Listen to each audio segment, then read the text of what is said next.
been hard to get out reviews recently. Like, I've had so much stuff going on, but, you know, last night I only got to put up Lupin, so I'll go ahead and do the, K-Project review, and then I'll do the Noragami review.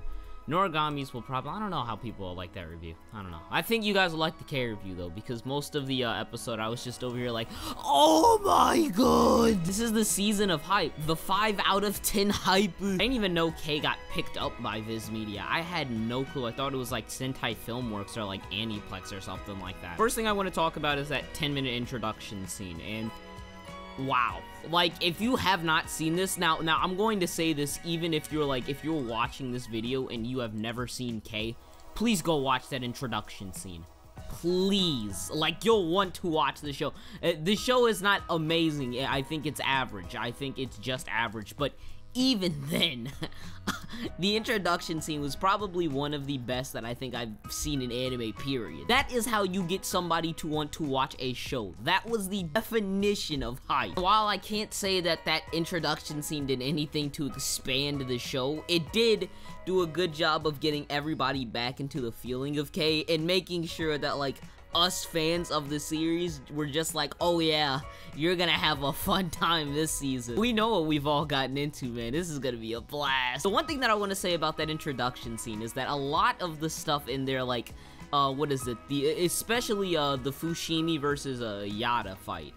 That fight was absolutely phenomenal, and I guess that was because, like, it felt so video game-esque, like, when they were running through the hallway, and then, like, they pulled out that shot when, like, what's his name? Fushimi, like, they zoomed in on Fushimi, and then they, like, zoomed out, and he burst through the window. Son, that was, like, I felt like half the time I was looking at, like, a Shin Megami Tensei trailer or something. Like, the animation, everything was just insane about that introduction. I don't think I'll ever see anything like that again. That was absolutely phenomenal, and I mean, like, story-wise, that introduction did nothing, because it wasn't supposed to do anything but get anybody hyped.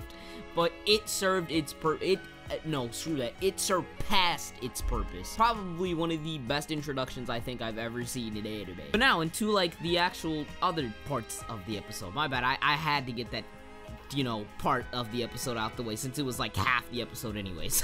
Oh yeah, the over-sexualization of Siri in the introduction. Why? Why even have her in the show? She's just a big breast milk. The budget, we all know that, do I even have to say anything? Like, it's K. It looks even better than it did in the movie. Like, K is progressively looking better. That's insane, considering how amazing the first season looked. Like, oh my gosh. This looks better than Fate. I don't care what anybody says. K looks better than Fate at this point. UFO table has been, absolutely demolished. I will admit that some of the shots were choppy, but well shot can fix, choppiness. So now apparently we have these new characters. One of them looks like Maka from Soul Eater, looks like a complete ripoff. But I'm curious, because the way that she made, or he, whatever the hell, I'm going to assume that it's a she. The way that she made things sound, you know, by the way, they were talking about it as a game, I thought that was really interesting, because that's something, of course, we haven't seen it before in the series, but I don't think, like, most of, like, the gangs have really seen this stuff as, like, we've never really seen what these gangs see this war as. Is this, like, a power struggle, or what exactly is going on here? Are they what is their motivation for fighting? And now we actually have a clan that has a motivation for fighting, you know, besides the Blue Clan, because the Blue Clan is just the police, essentially. But now we know what they're doing, and or not necessarily what they're doing, but why they're doing this. And I thought that this motivation for, like, the Green Clan was actually kind of interesting, the way that they played this out as if it was a game instead of just, like, a regular turf war. This idea of kind of having people rank up just by, like, completing simple challenges. It's like going to, like, a website and it's like filling out, like, surveys just so you can get, like, more coins for Steam games or something like that. I thought that whole concept was kind of interesting in this scenario. The OST, oh my gosh. It's back and they have new songs. Yes, I understand. They reused some footage from the first season, like the Scepter 4 thing towards the middle of the episode. Yes, I know. that still doesn't make it any less badass. Story-wise, there wasn't too much to talk about because we didn't really do much in this episode. Most of it, I'm assuming, was just set up for the Green Clan. I thought that, like, the Green Clan, from what we've seen, is just pretty manipulative. And that's the only thing that we know so far. We don't know too much about them, besides that.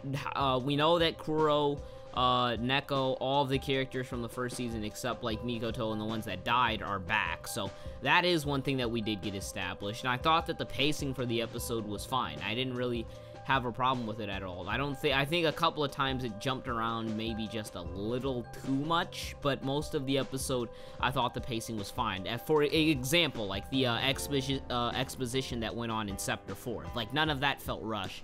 I felt that like a little bit of like that bar scene in the what's his name?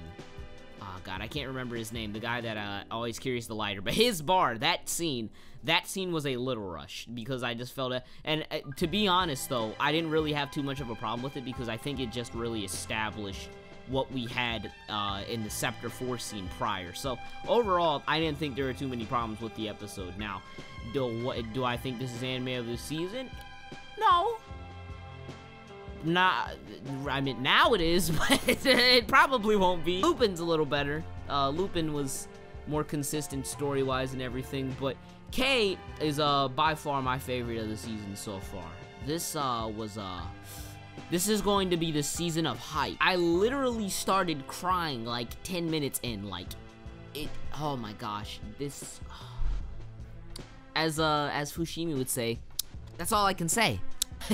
Anyways, thank you guys for watching. If you guys did enjoy, please leave a like, comment. Tell me what you guys think about this episode of K in the comments below. Somebody's gonna be like, you only talked about the visuals. Well, I'm gonna be like, well, nothing really happened this episode, but like that insanely good introduction and then the fight scenes, and that was it.